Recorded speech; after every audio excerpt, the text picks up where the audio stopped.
मी परंडा तालुक्यामध्ये आहे आणि एका हॉटेलसमोर उभा आहे. तुम्हाला सोशल मीडियावर हे हॉटेल पाहायला मिळालं असेल आणि आत्ताही सातत्यानं पाहायला मिळतं. तिरंगा हॉटेल, लक्ष्मण नावाच्या एका युवकानं हे हॉटेल सुरू केलेलं आहे आणि इथली थाळी फार फेमस आहे. म्हणजे विविध प्रकारच्या थाळी जिथं दिल्या जात आहेत. मग मांसाहारी जेवण असेल किंवा मग शाकाहारी असेल, यासाठी हे फेमस आहे. सोशल मीडियावर मोठ्या प्रमाणावर पब्लिसिटी कमवून लोकांची संख्या आपल्याकडे आकर्षित करण्याची त्यांची एक वेगळी पद्धत आहे, वेगळा हातखंडा आहे. आणि म्हणून आम्ही उशिरा या हॉटेलची चव चाखण्यासाठी इथं आलो होतो. हॉटेलची चव चांगली आहे, मात्र इथं हॉटेलच्या सर्व्हिसबद्दल जर सांगायचं झालं, जे काही तुमचं नियोजन असतं याच्यावर थोड्याशा शंका आहेत. काही गोष्टी आपण त्या हॉटेल मालकाकडून जाणून घेऊ, त्यांच्याकडून विचारून घेऊ की ह्या सगळ्या गोष्टी तुम्ही केलेल्या आहेत, पण काही प्रश्नसुद्धा आहेत आमचे ग्राहक म्हणून त्यांच्याकडून जाणून घेऊ. हे लक्ष्मण आहेत माझ्यासोबत, विचारतो. तुमच्या हॉटेलवर आम्ही जेवायला आलो होतो, तुमचे व्हिडिओ पाहिले आणि फार मोठ्या प्रमाणावर तुमचे प्रेक्षक आहेत आणि प्रेक्षकांबरोबर तुमचे ग्राहकसुद्धा आहेत आणि त्याच आकर्षणाला लागून आम्ही तुमच्याकडे आलो होतो जेवायला. जेवण चांगलं होतं तुमचं, म्हणजे एकदम नैसर्गिक जेवण होतं, साध्या पद्धतीने जसं गावाकडं आपण जेवतो तसं होतंच. पण सर्व्हिसबद्दल आम्हाला तुमच्याकडे काही शंका आहेत. मग तुम्ही जेवायला आम्हाला थोड्याशा भाकरी कच्च्या दिल्या होत्या, त्याबद्दल सुद्धा शंका आहे. आणि तुमच्याकडे जे काही सर्व्हिस देणारी मुलं आहेत किंवा माणसं आहेत, हे सुद्धा वेळेवर सर्व्हिस देत नाहीत. म्हणजे लगेचच येऊन आमच्यापाशी उभं राहावं असं नाही, पण तुम्ही किमान 5 मिनिटात तरी आमच्याकडे यायला पाहिजे. ते मिळालं नाही आम्हाला. म्हणजे फार काही गर्दी नव्हती तरी पण तुम्ही आम्हाला सर्व्हिस देऊ शकला नाहीत.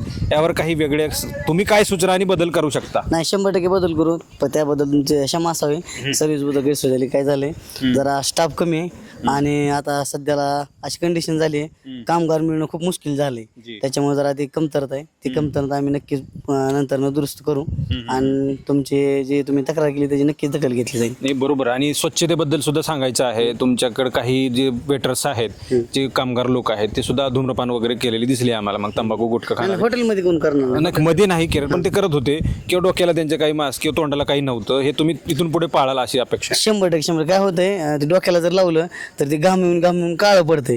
त्याच्यानंतर प्लास्टिकचे मिळतात ते. हा, बरोबर. ती आणि म्हणजे आम्हाला सर्व्हिस तुम्ही ते स्वच्छता ठेवली मध्ये, पण आता आम्ही किचन मध्ये जाऊ शकलो नाही. तुम्ही मला परवानगी मध्ये येऊ नका. नाही, तुम्हाला दाखवू शकतो नाही, हरकत नाही, पण तिथं तुम्ही ही सगळी सर्व्हिस पाळावी अशी आमची अपेक्षा. म्हणजे आम्ही अगोदर जेवायला बसलो, अगोदरच येऊन तिथं बघितलं नाही की आम्ही जेवायला बसलो, क्वालिटी काय हे पाहण्याचा प्रयत्न केला. क्वालिटी चांगली होती, मात्र सर्व्हिसबद्दल शंका आहे. जसं तुम्ही त्या भाकरी दिल्या आम्हाला, त्या भाकरी व्यवस्थित दिल्या नव्हत्या, ते पुन्हा नंतर दिल्या लागल्या. आणि सर्व्हिसबद्दल सांगायचं झालं चांगली गोष्ट आहे, पण तुम्ही नियम पाळा. आता तुकाराम मुंडे साहेब आलेले आहेत, म्हणजे ते फार चांगल्या पद्धतीने काम करतात. तुमच्या व्यवसायाला कुठंतरी चालना मिळण्यासाठी काम करतात. आम्हाला बरं वाटलं की बाबा तुमच्या हॉटेलमध्ये यायचं आणि चांगलं करायचं म्हणलं तर तुम्ही आमच्यासारखी सोय केली पाहिजे, घरच्यांसारखी अशी सोय करायला अशी अपेक्षा आहे. त्या वेटर्सबद्दल तुम्ही काय करणार? त्यांना वेगळा ड्रेस कोड, तोंडाला मास्क वगैरे काही? 100% नक्की. नेक्स्ट टाइम तुम्ही ज्यावेळेस असाल त्यावेळेस त्यांना म्हणजे जे डोक्याला काय असते ते 100% दिसेल. काही धूम्रपान करणारी लोक ते बाहेर करून यायला सांगायचं. नाही, हॉटेलमध्ये तुम्हाला कोणच दिसणार नाही. आता तुम्ही बघायला लावलं, कोणाच्या तोंडात गुटखा दिसणार नाही. ड्युटी संपल्यानंतर त्यांची ते करतील. हा, तुमच्याकडे सगळं मेडिकल वगैरे त्यांचं ते करून घ्या तुम्ही. तुकाराम मुंडेचं म्हणजे तुमचे जेवढे वेटर्स आहेत कागदाच्या बाबतीत क्लिअर आहे. आता सध्याला बी काय अडचण नाही. हा, सध्याला तुम्ही आता तरी म्हणले तरी वेटर्सच्या बाबतीत तुम्ही करावा असं माझी सूचना आहे तुम्हाला. 100%. म्हणजे ते आता काय FDA ला तुमच्याकडे कधी येऊ शकतात. तुम्ही प्रसिद्ध झालेला येऊ शकतात. आमच्यासारखी कोणी लोक तक्रार करू शकतात की बाबा ह्यांच्याकडे जरा बघा. आणि मी मराठी महाराष्ट्र माध्यमातून विनंती करतो FDA ला यांच्याकडे येऊन बघा की खरंच ह्यांचे काही सर्टिफिकेट आहेत का, काही लोक आहेत का, हे त्यांची आरोग्य तपासणी केलेली आहे का, फिटनेस आहे का, हे सगळं तुम्ही येऊन बघा. तुम्ही करून गेला अशी तुम्हाला विनंती आहे. तुम्ही सर्व्हिस चांगली देताय ह्या चांगल्या ग्रामीण भागामधल्या लोकांसाठी, पण हे सगळे 2-3 गोष्टी तुम्ही कायद्याच्या अनुषंगानं पाळाल, लोक तुमच्याकडे आकारी सुद्धा असं मला वाटतं. ओके, 100%. आलो होतो इथं, पण सांगितलं त्यांनी आता बघूयात भविष्यानंतर पुढे. आता उशीर झाला होता आपल्याला, आता गर्दी पण, आणि रविवारचं कदाचित हे काही सुट्ट्यामुळे लोक आले नसतील, गर्दी नव्हती, सर्व्हिस चांगली देऊ. मजूर मिळणं जरा कठीण झालं आहे असं त्यांनी म्हटलं, कारण तेही असू शकतं मजूर मिळण्याचं न मिळण्याचं.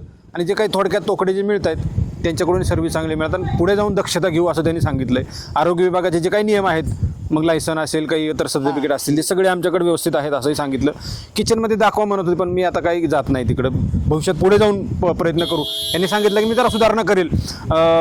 लोकांना मास्क लावणं किंवा गुटखा खाऊन न येणं, त्यांचे फिटनेस सर्टिफिकेट, सर्व्हिस व्यवस्थित देणं, कच्चं अन्न न देणं, ह्या सगळ्या गोष्टी आम्ही बदल करू असं इथं सांगितलेलं आहे. त्यामुळे आपण वाट पाहू यांची की भविष्यात पुढे नेमकं काय करतात. म्हणजे ह्यांनी सोशल मीडियावर प्रसिद्धी मिळवली, मात्र त्यांना नियम तर पाळावेच लागतील. सोशल मीडियावर त्यांनी प्रसिद्धी मिळवली, जिल्ह्याबाहेरून लोक इकडे त्यांच्याकडे जेवायला येतात, पण ह्या सगळ्या गोष्टीमधून काय नियमावली ते पाळतात. आपण पुढच्या वेळेस येऊन नक्की बघूया. या ठिकाणी इथंच थांबतोय. कॅमेरा पर्सन संतोष सर, मी संग्राम धनवे, मराठी महाराष्ट्र न्यूज, धाराशिव, परांडा. ओके, चला. हॅलो, चला.